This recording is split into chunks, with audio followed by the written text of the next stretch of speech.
This is the RPG Crawler, and welcome back to my retrospective on Dungeons & Dragons. We've covered the origins of the game, and watched as it split into two different but similar systems, Advanced Dungeons & Dragons, and just plain D&D. Under Moldvay and Cook, the basic and expert sets had begun to set D&D apart from AD&D, but basic Dungeons & Dragons was at this point very much associated, rightly or wrongly, with simply being an introductory game for AD&D. But in 1983, just a few short years after the Moldvay-Cook version, and indeed before the promised companion set was released, another revision was undertaken and produced by Frank Menser and his team. The 1983 Basic Boxed Set became the first entry into a game that played somewhat differently, reflected greater changes than the Moldvay-Cook set did, and ended up being its own product line well into the 1990s, undergoing fairly few changes in format, with a few minor rule changes here and there, but otherwise remaining largely recognizable and compatible throughout the lifespan of the product.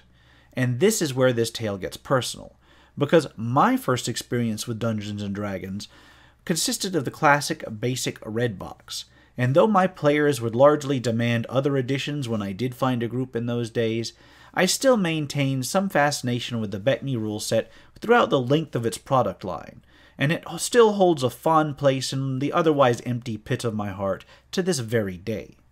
Now, I'm going to have to approach this one a little bit differently than I have my other looks, simply because the BECMI edition existed in so many different formats. Initially, it was released as 5 boxed sets, the first 2 being the basic and expert sets, which were revised and restated from the original BX books, covering levels 1 to 3, and then up to level 14, respectively. Like the Moldvay-Cook set, you could very well run the game for years with just this information. But it was further expanded on when the companion set rules were released. The companion rules covered up to level 25, effectively far higher than the AD&D game would handle for some time, and included a number of rules that the basic and expert sets did not, such as running a stronghold and handling mass combat. This was followed in 1985 by the Master Rules, which covered through level 36, expanding spell lists and providing for a weapon mastery system, as well as additional magical items and monsters appropriate for such high-level play. In 1986, there were finally the Immortal Rules, which gave information on characters transcending into a sort of semi-divine power, as close to a god as the basic Dungeons & Dragons rule set would allow. Basic, Expert, Companion, Master, and Immortal. And out of those box set titles, the modern term BECMI was used for this edition from there on. Ordinarily, I'd do a breakdown of each book in turn, but that's a lot of books. Furthermore, the system itself was later printed in different formats. In 1991, the basic set was redone into the black box, new, easy-to-master Dungeons & Dragons game, and then into the classic Dungeons & Dragons game in 1996. All of these had basically the same rules as were collected in the Menser basic box, albeit with some minor changes here and there, but they were often included with different starting adventures and entirely different presentations, in order to provide different ways of teaching the game to new players. The other box sets didn't get these revisions because in 1991 the contents of all of the box sets were assembled into a definitive Dungeons & Dragons rules Cyclopedia, which was one of the most complete single-tome RPG rules systems ever produced. It lacked a lot of the examples and explanations that were present in the basic box sets, but provided almost all of the material otherwise, in an easy-to-reference format. Presumably, once you learn the game from the basic box sets over the years, you were expected to look back to the rules Cyclopedia for further play. Unfortunately, some of the classic examples in the BECMI box sets that were skipped were actually true classics. There was, for instance, a choose-your-own-adventure-style solo play introduction that was very well written in the basic box set. To this day, people who learned on that set may curse the name of Bargle and his brutally efficient dispatch of Alina the Cleric. On a personal note, I used my rules Cyclopedia until it literally fell apart, or else I would be showing it to you right now. The cover and spine finally gave way several years ago, and I simply haven't had the opportunity to find an undamaged replacement copy. Fortunately, it's available as a PDF nowadays, and if you have any interest in playing the BECMI system, it's literally all you need. So with all of these different formats, I'm going to use the Rules Cyclopedia as the baseline to take a look at the rules itself, and then go step by step to note the differences and expansions on what we've already covered before. And this time there's going to be quite a bit to cover, so let's get started. Physically, the Rules Cyclopedia is a 300 plus page hardback, a pretty hefty tome, albeit with relatively thin pages, but one that was needed to compile all of the BECMI rules into one book. Although the BECMI rules were originally reorganized by Menser's team, Aaron Alston deserves a fair amount of mention as well, just for doing such a fine job of compiling, condensing, and editing all of those books down into one massive collection. From a rules perspective, character generation follows a similar procedure to BX, in that the dice are rolled in the same manner to produce the same classic 6 ability scores, and those ability scores are scaled the same way as they were in the Moldvay Cook version, in terms of bonuses at least. The class list includes all of the classic classes from the Moldvay Cook iteration, but also includes the Druid, which is a cleric developed for higher level play, and first introduced in the Companion set, and the Mystic, which is a sort of version of the Monk for BECMI D&D, originally introduced in the Master set. Druids, as I said, are only available for 9th level clerics to convert to, while Mystics are a human class that has a much lower level cap than the rest of the human classes. Otherwise, all of the classes are described with appropriate abilities, saving throws, experience tables, allowed weapons and armor, as well as what sorts of strongholds they may be expected to build at higher levels. This includes the optional high-end abilities for demi-human classes, the classic dwarf, elf, and halfling. The alignment system is still the single-axis law chaos system of the basic game. Of note is that a few classes have choices to make when they hit name level, or 9th level. Aside from building a stronghold, certain subclasses may open to them. For instance, traveling fighters who forego building a stronghold may become paladins, knights, or avengers, depending on their alignment, which grants them special abilities. Spells are much the same as they were in prior editions, with each spell listing a name, description, range, duration, possible targets, or effects. The concept of reversible spells is here too, so some spells, such as Light, have matching opposing spells listed in their description. Clerics tend to treat these reverse spells as simply casting the same spell as the original one, just in reverse, while magic users generally have to explicitly memorize the reversed version in order to cast it. There are quite a few spells in the Rules Cyclopedia, as it compiles 1st to 7th level cleric spells, and all of the 1st to 9th level magic user spells, as well as all of the druid spells as well. But there's still less spells overall than there might be in later editions of the game. A few of the spells in the BECMI series, however, would not be seen in quite the same form in later editions. The Create Monster series, for instance, allows magic users not to summon monsters, but to create them out of thin air, and can be used in construction of constructs later on. At first, the equipment tables seem to be much like expanded versions of the ones that have been in prior versions of D&D, except that varial damage dice are now the default rule rather than just an option. Furthermore, there is additional entries for some new weapon types that were introduced in later box sets in the BECMI series. Things like blowguns, nets, and the like, with special attack results depending on how they're used. The equipment now includes such things as land and sea transport that were expected to be of interest to higher level characters. One thing that BECMI introduced was the concept of weapon and non-weapon skills. An expansion of what first edition AD&D introduced as proficiencies, the weapon skills at least ended up developed in a way that wouldn't be met until late in the second edition AD&D in terms of complexity and utility. Although optional rules, both systems are very well developed. Weapon proficiencies are given according to class, and more slots are acquired at higher levels.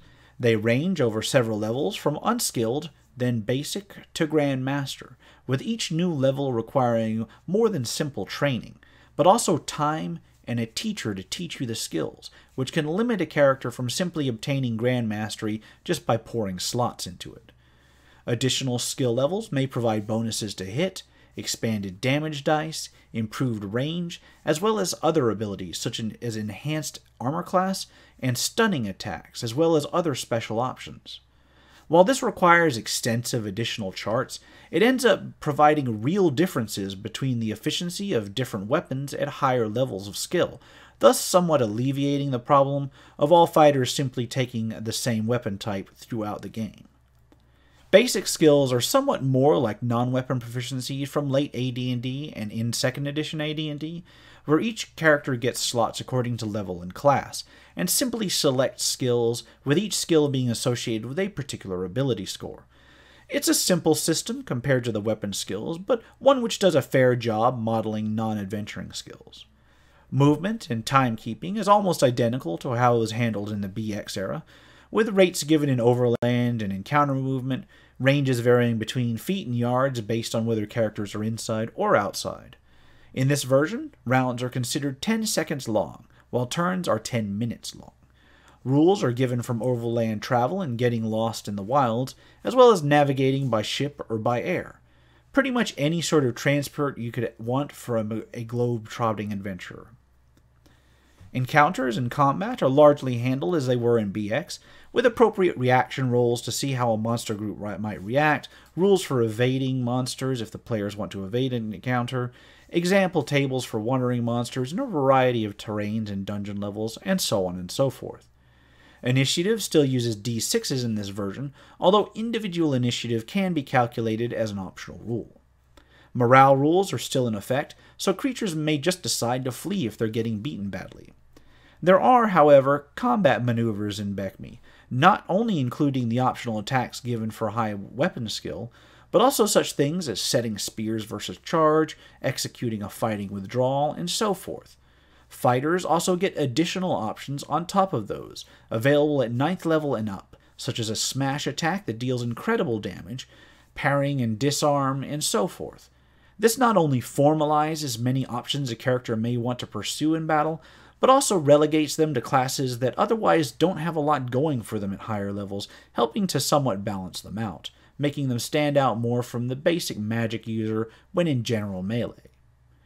Interestingly enough, the concept of THAC0 that was officially introduced in BECMI rules is a sort of shorthand for to-hit armor class 0, although they retain the original combat matrices as well for those who didn't want to do the math. Furthermore, the combat system had a fair amount of optional rules for things like cover, extremely close missile fire, various attack modifiers, two-weapon combat, and so forth, that hadn't really been covered except in the advanced Dungeons & Dragons systems, or hadn't even been covered in that one. Along with the unarmed combat and wrestling rules, the BECMI D&D combat rules were actually very robust compared to how simplified the system as a whole was supposed to be. There were even rules for fighting while flying or underwater. Another major addition was the implementation of siege combat rules and mass combat rules in the form of the War Machine system. It was a fairly abstract means of settling mass combat between different armies that didn't really see an equivalent in the main version of D&D before or since, although such things as the battle system or miniature rules were later considered compatible with particular additions along the way. Experience is still awarded for Monsters and Treasure, with the lion's share expected to come from treasure value, although allowances are made for experience from questing and good role-playing and other such things. There are rules for creating higher-level characters, as well might be necessary in a game with such a high level cap, as the harsh reality of boosting a level 1 character all the way up to the low 30s in the event of a total character loss means that one may as well restart the campaign. Rules for gaining retainers and mercenaries are more fleshed out than in prior editions of the game, and there's example guidelines on how particular classes are expected to gain permission for strongholds when that time comes. Building a stronghold and running a domain were expected to be a large portion of many campaigns, and the rules for doing so are relatively robust, although I can't help but think that the extremely high level cap may have contributed to this portion of the game being overlooked from time to time, or in fact, most of the time. After all, characters can continue to gain in personal power long after they would have otherwise built a castle and settled down, and that can fork a campaign if half the characters decide to pursue the personal power route, while the other half end up splitting their time and their treasure between personal accumulation of power and then their dominions. Still, I have to admire a system that at least gives such rules for running countries of various sizes in the core rulebooks without having to refer to an outside source. Monsters include the many favorites from prior editions, but they lack some of the more controversial sorts, like demons or angels. Their format is very similar to what was seen in the BX and Advanced Dungeons & Dragons systems, and indeed might be compatible with a few adjustments between systems. While the majority of monsters presented cover the lower range that you might see in earlier iterations of D&D, there are a few particularly challenging monsters thrown in for the expanded level ranges attainable. There's guidelines for customizing monsters, as well as for monster spellcasters and undead lieges and minions, making it possible for powerful undead to form entire armies by consistently controlling lower undead in different tiers. The immortal rules are a little bit strange.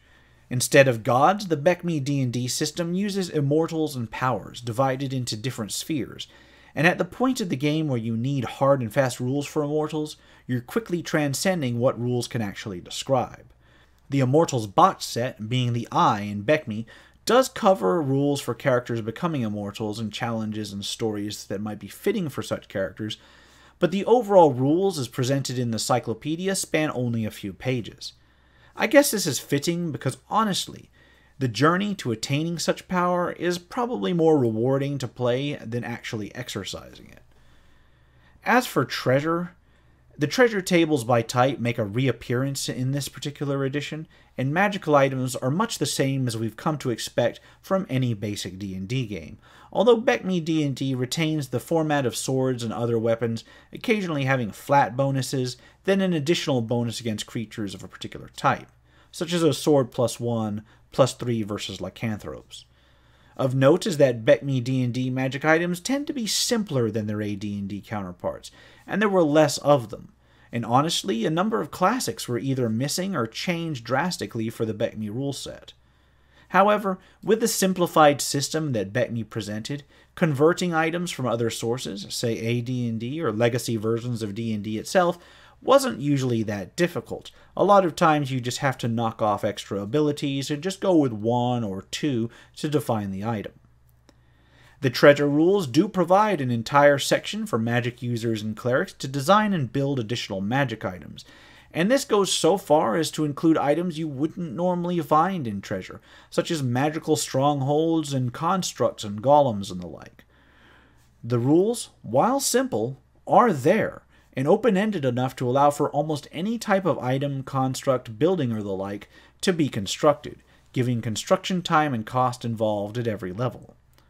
The rules Cyclopedia, at least, closes out with some guidelines on running a campaign and include variant rules, including converting between AD&D 2nd Edition and BECMI D&D, as well as giving a brief introduction to the known world setting, which incorporated the modules and adventures from recent D&D products and would eventually become known as the Mystara setting in AD&D when the BECMI D&D product line finally came to a close.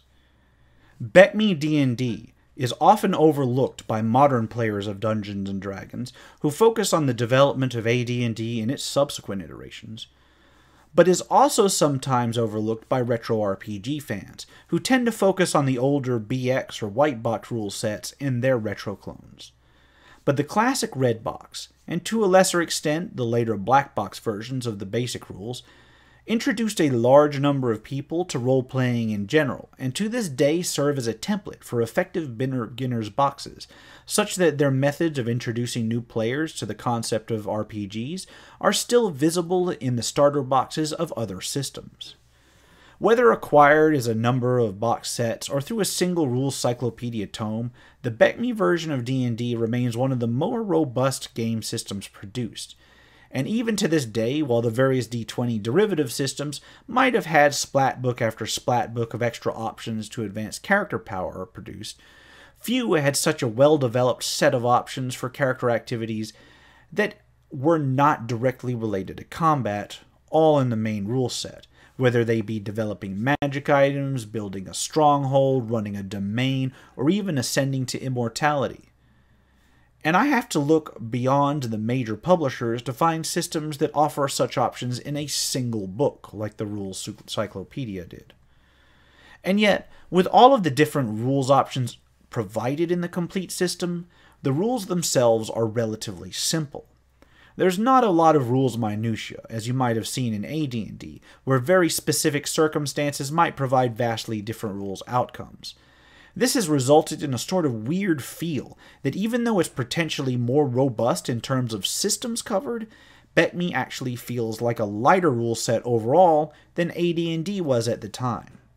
This simple fact that you could fit all of these diverse rule systems into a single book that, while it was a little bigger, it wasn't that much bigger than just one of the core AD&D or core AD&D 2nd edition books, may reflect that. Especially since with the Rules Cyclopedia, one didn't need additional books to cover all the myriad details, such as you might have seen with the later AD&D and 2nd edition splat books.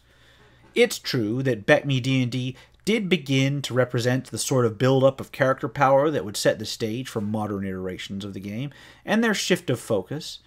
It is true that BECMI departed from the idea of a simplified system to become possibly more complete, if not necessarily more complex, than the AD&D systems with which it was contemporary. But I believe that it is still a system worth looking into for the modern player, especially when you consider how many very solid modules were produced for it back in the day. True, most of the absolute classics were designed for AD&D, but a few gems linger in the catalog of basic to immortal D&D that are worth digging up. Furthermore, there were some interesting oddities, accessories that, while offering actual rules, also offered more than a hint of humor in their design. Top Ballista, for instance, a takeoff of Top Gun, covered aerial combat, while the Book of Wondrous Inventions had a list of then-modern machinery rendered in terms of magic and fantasy. Indeed, overall, the BECMI approach to fantasy was more light-hearted than the eventual much heavier AD&D and 2nd editions. Finding a used copy of the Rules Cyclopedia is a little harder than other rule books of a similar period, and it has yet to be officially reprinted as of this recording, but fortunately it is available as a PDF, as are the individual boxed sets, and many of the adventures. As much love as is given to the old BX and AD&D 1st edition amongst old-school gamers, the BECMI edition might be a solid choice for someone accustomed to more modern gaming, but who wants to try their hand at old-school adventures. Although it's just as difficult at low level as any of the other older editions, the eventual power scaling may appeal to those who like the truly heroic and epic scope of modern systems, especially when you incorporate the optional systems like weapon skills and non-weapon skills.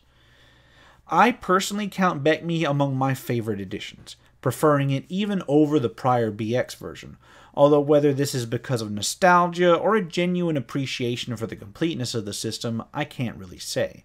Your mileage may vary, of course. For now, I will take my leave, and in the next video, we're not only going to cover AD&D 2nd edition, but also the history of TSR during the 80s and the 90s, which involved not only the departure of Gygax from TSR, but the eventual decline and acquisition of TSR by Wizards of the Coast. This has been the RPG Crawler with my D&D Retrospective, BECMI. If you like what you've seen, remember to leave a like, comment if you've got feedback, and subscribe for more RPG content, both tabletop and computer.